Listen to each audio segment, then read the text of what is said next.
लेकिन मुझे कहते हुए फक्र हो रहा है कि हमारे नेता ने जब पूरे देश में धार्मिक ध्रुवीकरण और पोलराइजेशन की पॉलिटिक्स का दौर चल रहा हो, वैसे में हमारे नेता ने बिहार के पॉलिटिक्स का नैरेटिव चेंज कर दिया। हमारे नेता ने बिहार के पॉलिटिक्स का डायनेमिक्स चेंज कर दिया और हमारे नेता ने उस पोलराइजेशन के दौर में मुद्दा रखा रोजगार का, महंगाई का। उन्होंने महिलाओं की बात की, उन्होंने मजदूरों की बात की, उन्होंने नौजवानों की बात की और शायद यही कारण है कि आज हम तेजस्वी यादव जी का नाम उच्चारण हम करते हैं तो हम सीधा रोजगार सृजनकर्ता, नौकरीदाता, पर्यायवाची शब्दों से हम उनको याद करते हैं। आज हमारे लोकप्रिय उम्मीदवार जोकीहाट के माननीय विधायक, बिहार सरकार के पूर्व मंत्री, सीमांचल के गांधी मरहूम तस्लीमुद्दीन साहब के साहबजादे जनाब शहनवाज आलम साहब का नॉमिनेशन था। हजारों हजार की संख्या में अपने बलबूते बगैर किसी संसाधन के इतने शॉर्ट नोटिस पर जन सैलाब यहाँ पे उमड़ा। बड़ी संख्या में महिलाओं की भागीदारी, नौजवान और बुजुर्ग का आशीर्वाद, मैं समझता हूँ अररिया का उदय निश्चित है। जो पिछले 5 वर्षों में कोई विकास का काम नहीं हुआ है, सिर्फ गुमराह किया गया है, सिर्फ धर्म का अफीम खिलाकर, धर्म के नशे में डालकर लोगों को गुमराह किया गया है, बरगलाया गया है। ऐसे में उनको तेजस्वी यादव जी में एक उम्मीद की किरण नजर आती है।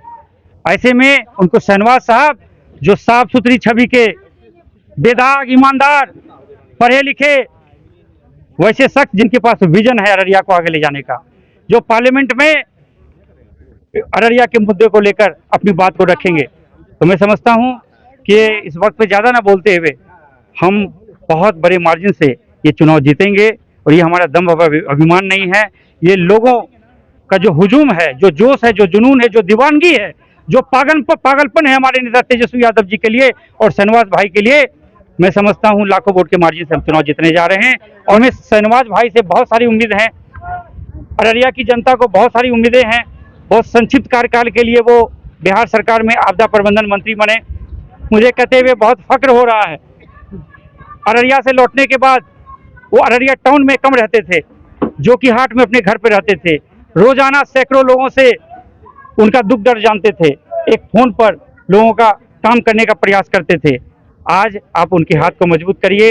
और मैं अररिया की जनता से ये कहना चाहता हूँ, ये चुनाव सिर्फ शहनवाज भाई को चुनाव जिताने का नहीं है, राष्ट्रीय जनता दल के को विजयी बनाने का नहीं है। ये चुनाव देश के संविधान को बचाने का, देश के लोकतंत्र को बचाने का, जो हमारा भाईचारा है, जो हमारा कंपोजिट कल्चर है, उनको इन सांप्रदायिक शक्तियों से बचाने का है।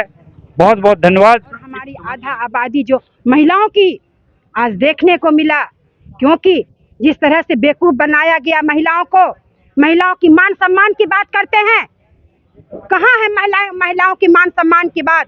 जिस वक्त मणिपुर जल रहा था, इतिहास में पहली मर्तबा हमारी माँ बहनों को निवस्त्र करके परेड कराया गया। उस पर बेकदर में बैठी सरकार जो है कहाँ थी। हमारी स्मृति ईरानी बाल कल्याण मंत्री हैं, कहाँ थी? सोत आवाज उन्होंने क्यों नहीं बुलंद किया? महिलाओं के मान सम्मान की बात करते हैं। हमारी महिला पहलवानों को देखिए, देश का नाम रोशन करके गोल्ड मेडल जीत कर लाई, और इनके मंत्री विधायक ने उनके अंगों को छुआ। उस वक्त में स्मृति ईरानी कहाँ थी? क्यों नहीं महिलाओं के प्रति आवाज उठाई? बेटी बचाओ बेटी पढ़ाओ का नारा देते हैं, ये सरासर झूठ है। कोई मान सम्मान महिलाओं को नहीं मिला। तो हमारी आधी आबादी जो महिलाओं की है, उनके ही वोट से, एक एक वोट पे, एक एक चोट पे आज मोदी सरकार हिल जाएगी। और हम लोग जो दावा करते हैं 40 का 40, हम लोग 40 का 40 सीट जीतने जा रहे हैं। क्योंकि महिलाओं को जिस तरह से इन्होंने देश में रुलाया है, अत्याचार किया है महिलाओं पे, आज महिलाएं इनसे उब चुकी हैं। इनके जुमलेबाजी में कोई नहीं आएगा। उज्ज्वला योजना के नाम पर फ्री में गैस सिलेंडर देने का जो काम किया, आज बता देना चाहते हैं हमारी ग्रामीण महिलाएं आज भी चूल्हे पे खाना बनाती हैं। क्योंकि 300-400 तिहाड़ी कमाने वाला मजदूर 1000 का गैस नहीं भरा सकता है। वो चूल्हा सिलेंडर जो है वो जमीन में दफना चुकी है हमारी ग्रामीण महिलाएं, और आज भी वह चूल्हा पे खाना बना रही हैं। तो महिलाएं अब झूठे झांसे में नहीं आएंगी। और हमारा जो अररिया लोकसभा की जनता ने ठाना है क्योंकि यहाँ पर इनको बदलाव लाना है। 10 साल से जनता को बेवकूफ़ बनाया गया। रेलवे स्टेशन का वादा किया गया था, वो नहीं बना। यहाँ मेडिकल कॉलेज खुलवाने का बात था, वो नहीं बना। यहाँ मानंदा बेसिन बनाने का था, वो नहीं बना। मतलब कि ये जीरो फेल। यहाँ के सांसद ने कोई काम नहीं किया। सिर्फ 10 साल यहाँ के जो मतदाता हैं उनको बेवकूफ़ बनाने का काम किया है। तो अररिया की जनता ने ठाना है कि हमारे जो इंडिया गठबंधन के प्रत्याशी हैं शहनवाज आलम को भारी मतों से जिताना है और अररिया में विकास की नदियां बहेगी। सारे लोगों का सपना साकार होगा, युवाओं का सपना साकार होगा। पूरी हिम्मत से, पूरी लगन से, पूरी जुनून से हम लोग चुनाव मैदान में उतरे हैं और अररिया की जनता उनके झूठे झांसे में नहीं आकर अच्छे लोगों को चुनना है और विकास लाना है, ये ठान लिया अररिया की जनता ने। एक ही चीज जो प्रमुखता से अररिया जिला में अब चल रही है वो यह है कि इस बार अररिया जिला में चुनाव अररिया के मुद्दों पर होगा। इस बार अररिया जिला में चुनाव कैंडिडेट की छवि पर होगा। इस बार अररिया जिला में चुनाव उस नाम पर होगा जो नाम, जिसके नाम और काम में समन्वय है, जिसके नाम और काम में समानता है। बात अररिया का चुनाव रोजी रोटी पे होगी, पुल पुलियों पर होगी, शिक्षा पर होगी, स्वास्थ्य पर होगी, सड़कों पर होगी। क्योंकि मैं एक बात बहुत प्रमुखता से कहता रहा हूं कि ना मंदिर की बात होगी ना शिवालय की बात हो, ना मंदिर की बात हो ना शिवालयों की बात हो।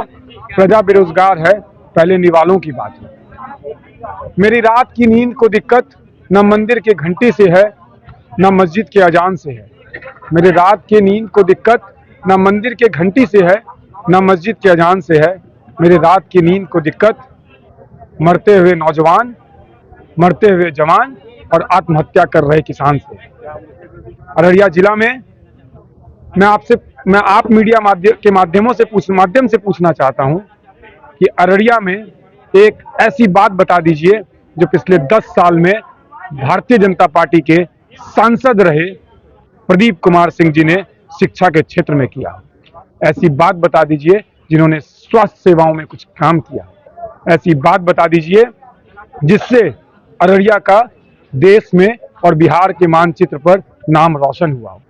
साहब, आज भी अररिया एक ऐसा जिला है जिसको अभी भी बैकवर्ड जिला में फंड आता है। क्यों?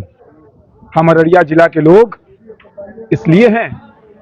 अररिया जिला की धरती फणीश्वर नाथ रेणु जी की धरती रही है, तस्लीम साहब की धरती रही है। जब 2014 में मोदी लहर के नाम से लोग कह रहे थे, उस समय भी जनाब मरहूम तस्लीम उद्दीन साहब भारी बहुमत से अररिया की धरती से चुनाव जीते थे। वह इसलिए जीते थे क्योंकि उनकी छवि, उनका कर्तव्य, उनका काम वह गंगा जमुनी तहजीब के सबसे बड़े उदाहरण है। ये तो हमारे खुशनसीबी की बात है कि हम सीमांचल के धरती पर जो आदरणीय तेजस्वी यादव जी का जो आगमन हुआ, उसकी जो तैयारी है, लोगों के अंदर जो जोश और जो जज्बा दिखा, इस बात का संकेत है कि आगामी होने वाला लोकसभा का चुनाव में हम अररिया ज़िला में परचम लहराएंगे और शहनवाज आलम साहब अररिया लोकसभा से लाखों मार्जिन वोट से वो चुनाव जीतने जा रहे हैं। जिस गर्मजोशी के साथ जनताओं ने इस तपे धूप में पूरे शिद्दत के साथ बैठ करके आदरणीय तेजस्वी यादव जी के भाषण को सुना और जो जोश हम जनताओं में देखा है, तो हमें कहीं न कहीं ये विश्वास है कि केंद्र में बैठे मोदी सरकार जो जुमलेबाजी की सरकार है, जो बिहार को ही नहीं देश के संविधान को वो बर्बाद करना चाहता है, मिटाना चाहता है, हम उसके खिलाफ है, हम उसकी मुखालफत करते हैं।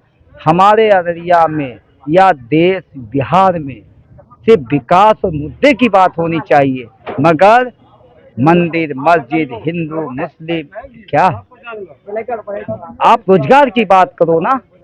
2 करोड़ का नौकरी का वादा करके आपने सत्ता को हथियाया। 15 लाख रुपया देने का आपने घोषणा किया। बिहार को विशेष राज्य का दर्जा देने की बात किया। मुझे शर्म महसूस होता है कि हमारे ऐसे भी प्रधानमंत्री, जो हम अपने जिंदगी में ऐसे प्रधानमंत्री नहीं देखे थे, जो जुमलेबाजी को ही विकास समझते हैं। पंचायत से लेकर जिला स्तर तक के सभी मतदाताओं से मैं गुजारिश करना चाहूँगा कि आप विकास पर वोट कीजिए, जुमलेबाजी से परहेज कीजिए। ये देश बेचने वाले पार्टी है, इनसे परहेज कीजिए। ये जात और धर्म के नाम पर, हिंदू मुसलमान के नाम पर आपस में बांटना चाहते हैं। और हम सारे लोग, इस सीमांचल की खूबसूरती है, यहाँ गंगा जमुना तहजीब की मिसाल है कि हम हिंदू मुसलमान सिख ईसाई हर तबके के लोगों के साथ बैठ कर के हम एक जगह खाते हैं और आपस में बात करते हैं। शायद यही खूबसूरती को भाजपा को हजम नहीं हो पा रही है। वो बांटना चाहता है, वो हम दोनों के मोहब्बत को तोड़ना चाहता है, उसमें जहर घोलना चाहता है। इसलिए मैं जनताओं से अपील करना चाहता हूँ कि ये इसके गुमराही में नहीं चलना है। जोर लगा ले, अरे जमाना कितना जोर लगाएगा, देखना राष्ट्रीय जनता दल का झंडा आकाश में लहराएगा। तो इन शब्दों के साथ मैं एक बार पुनः आपके चैनल के माध्यम से मैं जनताओं को आज के नामांकन सभा में उपस्थिति दर्ज करने के लिए मैं अपने हृदय से राष्ट्रीय जनता दल की ओर से बहुत बहुत मुबारकबाद पेश करते हुए एक शेर के माध्यम से कहना चाहता हूँ कि सिर्फ हंगामा खड़ा करना मेरा मकसद नहीं, सिर्फ हंगामा खड़ा करना मेरा मकसद नहीं, मेरी कोशिश है कि बिहार नहीं देश का सूरत बदलनी चाहिए। मेरे सीने में ना सही, तेरे सीने में सही, मगर आग कहीं भी हो, आग जलनी चाहिए।